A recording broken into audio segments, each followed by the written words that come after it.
Plausibly live from the corner of 75 and 121 here in the great city of McKinney, Texas. Welcome back to another episode of Empower D365, where we don't just show easy functionality or just how something works. We attack the biggest gaps, the worst conversations we have to have with clients on every implementation because D365 doesn't do something. We attack the biggest gaps, the biggest deficiencies. We break those down so you understand them. We give you some out-of-the-box recommendations, and then, of course, we show you how our tool, the Empower process, our solution tool, how we fix these gaps and how we overcome these. You can use our tool or you can reverse engineer. If you have any questions, reach out to us. Reach out to us at help@empowerax.com or chad.carnes@empowerax.com. So today is one of my favorite issues. We had a client that had 42 legal entities. And basically, it was taking them a week to get all of their AR aging. They'd have to consolidate it all. There was no real good way to go cross-company. Additionally, there was no global credit limit. So they had the same customer in 9 legal entities, and they were getting killed because this customer wasn't paying 2 of the legal entities, but the other 7 kept extending credit. It was a big problem. And there really isn't a great way in D365 to do this. And that's really the gap. Intercompany cash for OpenAP and OpenAR is very limited. This is compounded by bad setup and design, but can cause major issues related to payment and credit risks. Again, cash is king and collections is so super important. Today, we're going to walk through kind of what the issue is. We're going to look at the customer master. We're going to look at how transactions sit. We're going to look at the most important report here, the AR aging report. We're going to give you some tips and tricks about global address book and global transactions, which falls very short of giving you exactly what you need.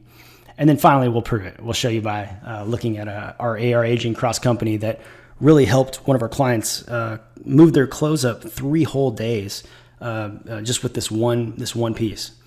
So let's go ahead and jump into D365.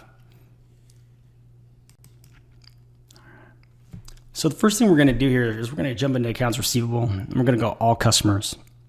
So what we've done is we set up the same customer in 2 different legal entities just to kind of give you an idea of what that looks like.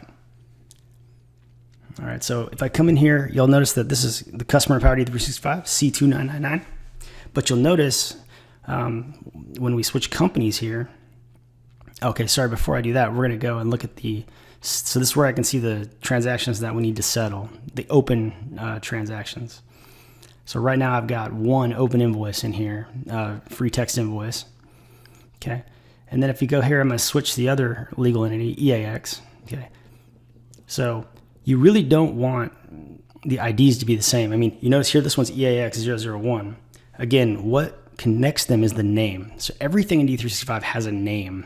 Okay. And it goes up to this global address book, and you have a party ID. That party ID is what connects the relationship. And what a lot of people get in trouble is they don't have the same, they'll have the same customer with 2 different party IDs. That's where you need to merge records or you need to clean up your records. Really important during data migration, or your customers won't be linked. They won't know, even though they have the same name, they won't know that they're supposed to be together. Again, 2 different legal entities. These might as well be, like, they have 2 different solid walls between them. Okay. So down here, each customer has a credit limit. Now, there is no global credit limit. This is one of the big problems. So what you can do is you can establish a primary, but really you're just going to report your way out of this. But there's nothing in the global address book or anything. Each customer, each legal entity has its own credit limit. So here we're running the most important report, which is the aging report. And this is generally what everybody needs. But the problem is if you have 14, 16 legal entities, by the time you run them all and merge them all up and do a bunch of Excel work, it's actually kind of worthless because you're already 3 days behind. So now we're going to run our aging report here. Okay, and again, this is just going to show us how old that invoice is from our EAX customer. All right, so there we go. But again, you don't have this cross company anywhere at all.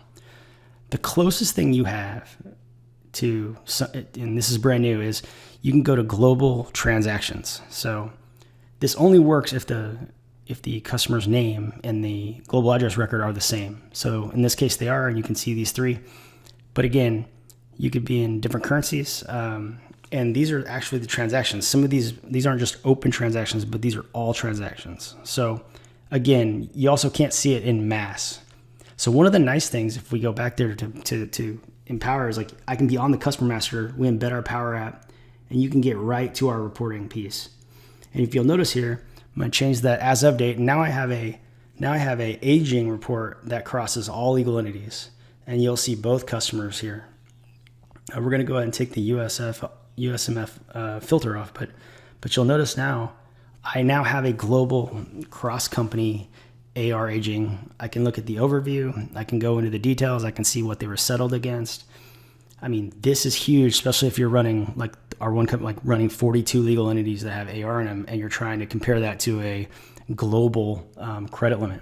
Super important to have real time or near real time insight on your AR, and it's so important that you get your data migration correct and that you clean up your customer master and that they share the same ID. So last but not least, let's prove it. In every report we have the blue boxes at the bottom, and if you'll notice when you click it, it takes you back to the source data. When we're in the source data, we can go back to the app. Again, you need cross-company mass aging. You need the details of cross-company, and basically our tool allows you to do that. We also give you project, and we let you see where those things were settled against. Super important, and really it saves you time at month-end close, and it's a pretty big gap not having a global credit limit and not being able to really control cash across those legal entities.